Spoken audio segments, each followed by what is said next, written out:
സത്യമേവ ജയതേ, സത്യം തന്നെ ജയിക്കുന്നു എന്നാണ് ഉപനിഷത്ത് പ്രഖ്യാപനം. ആ സത്യത്തെ മുറുകെ പിടിച്ച് ആര് മുന്നോട്ട് പോകുന്നുവോ അവൻ തന്നിൽ തന്നെ വർത്തിക്കുന്നവനാവുന്നു.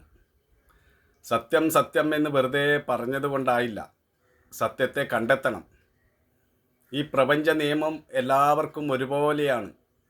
അതിൻ്റെ നിയമം സാർവത്രികമാണ്. എന്താണോ എനിക്ക് സത്യം, അത് നിങ്ങൾക്കും സത്യമാണ്. സത്യം ഒന്നേ ഉള്ളൂ.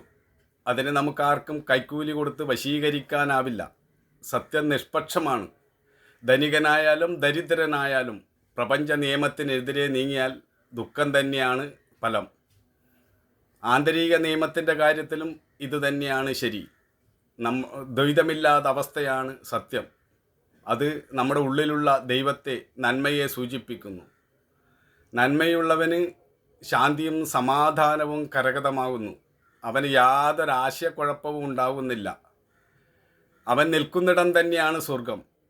അവൻ ആകാശത്തെവിടെയോ ഇരിക്കുന്ന ഒരു സ്വർഗത്തെ മോഹിക്കുന്നില്ല.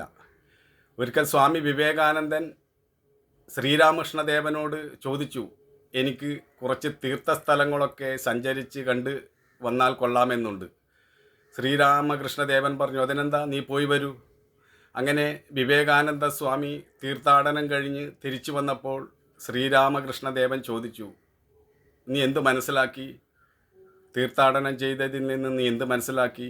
അപ്പോൾ വിവേകാനന്ദ സ്വാമി പറഞ്ഞു, ഒരാൾ ഇരിക്കുന്നിടത്ത് തന്നെ എല്ലാം ഉണ്ട് എന്നാണ് ഞാൻ മനസ്സിലാക്കിയത്. അപ്പോൾ സത്യം വാസ്തവത്തിൽ നമ്മിൽ തന്നെയാണ്. ദൈവം നമ്മിൽ തന്നെയാണ്. ക്ഷേത്രത്തിൽ നിന്ന് ക്ഷേത്രത്തിലേക്ക് എന്നാണ്.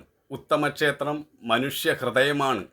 അവിടെ നമുക്ക് ദൈവത്തെ കണ്ടെത്താൻ കഴിയുന്നില്ലെങ്കിൽ മറ്റൊരിടത്തും നമുക്ക് ദൈവത്തെ കണ്ടെത്താൻ കഴിയുകയില്ല.